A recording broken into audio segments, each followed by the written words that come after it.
है। लेकिन क्या ये भारी है? सुना है आइंस्टीन के दिमाग का वजन आम मनुष्य से ज्यादा होता था। माना जाता है कि आइंस्टीन के मस्तिष्क में अधिक गायरी और सलसाई थी, यानी उसमें ज्यादा तहें थीं, पर विस्तार में कोई बैठकर हर न्यूरॉन को नहीं गिनता। हाँ, जैसा कि हम सभी जानते हैं कि हमारे शरीर में कुछ एक्स संख्या में न्यूरॉन होते हैं, जो लगभग आप जानते हैं कई अरबों की संख्या में मौजूद होते हैं। पर असल बात यह है कि आप बैठकर हर न्यूरॉन को गिनने नहीं वाले हैं कि एक व्यक्ति और दूसरे के मस्तिष्क की संख्या के बीच अंतर है या नहीं।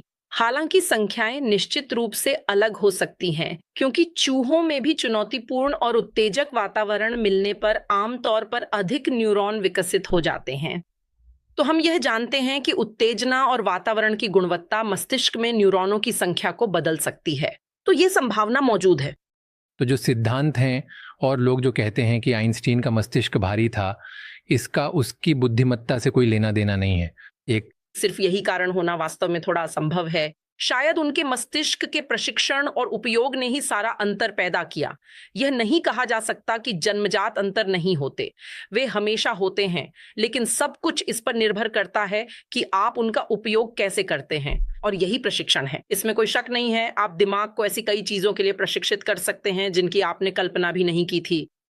तो क्या बड़ा मस्तिष्क बेहतर है? जरूरी नहीं। देखा जाए तो ऊंट का मस्तिष्क काफी बड़ा होता है और यह उसके लिए बहुत ही अच्छी तरह से काम करता है। लेकिन अगर आप कर सकते हैं तो सिर्फ बड़ा होना जरूरी नहीं कि बेहतर भी हो, है ना? उदाहरण के लिए बड़ा दिमाग होना ही काफी नहीं है। बकरी का दिमाग चूहे से बड़ा है, पर वह चूहे जैसे काम नहीं कर सकती और न ही चूहा बकरी जैसे। तो ये मस्तिष्क क्रमिक विकास के अनुसार इस तरह अनुकूलित हुए हैं कि वे उस विशेष प्रजाति के लिए सबसे उपयुक्त हों। समझ गया। चूहे के लिए उसके पास यह विशाल घ्राण भाग होता है। क्या आप इसे सामने देख सकते हैं? ये संरचना, ये वही है जो उसकी सूंघने की क्षमता में शामिल है।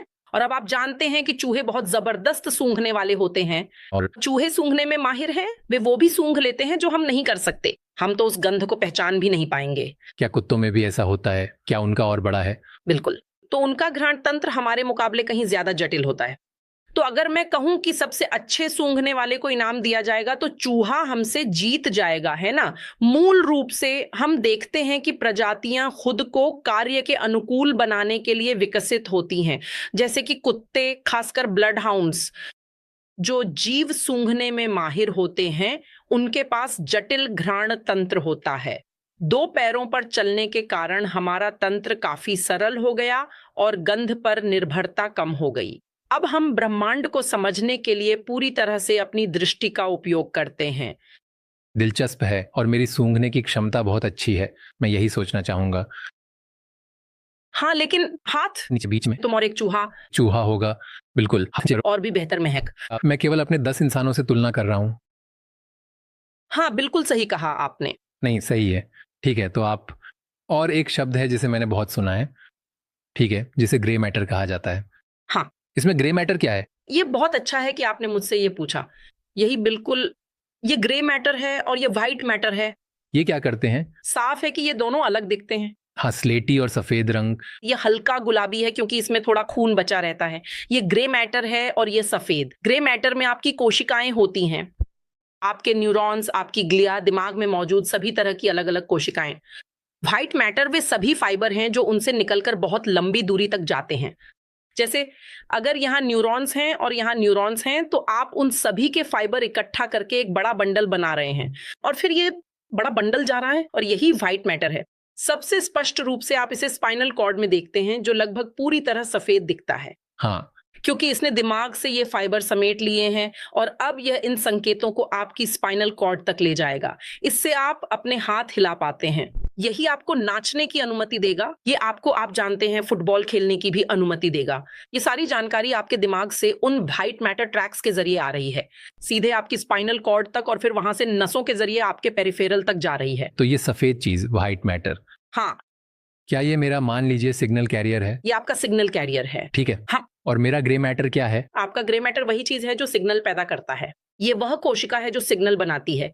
वह सिग्नल बेकार है अगर वह दिमाग में ही रह जाए और कहीं ना जाए। तो जब वे कहते हैं कि क्योंकि हम, आप जानते हैं, अपनी स्क्रीन के आदी हो गए हैं और हम लगातार देखते रहते हैं, तो दिमाग में एक धुंध सी हो जाती है और वह ग्रे मैटर को प्रभावित करती है। तो वे इसका क्या मतलब निकालते हैं? क्या ये आपको प्रभावित करता है? क्या उस समय आपको सफेद कुछ या धुंधलापन दिखता है? नहीं, आप नहीं देख सकते। आप केवल लगातार स्क्रीन इस्तेमाल करने से कोई बदलाव नहीं देख सकते। ब्रेन फॉग क्या है, कहाँ होता है, क्या बदलता है और क्या ये दिखता है? नहीं, ऐसा नहीं है। ब्रेन फॉग मूल रूप से आपके स्पष्ट सोचने की क्षमता में कमी को दर्शाता है।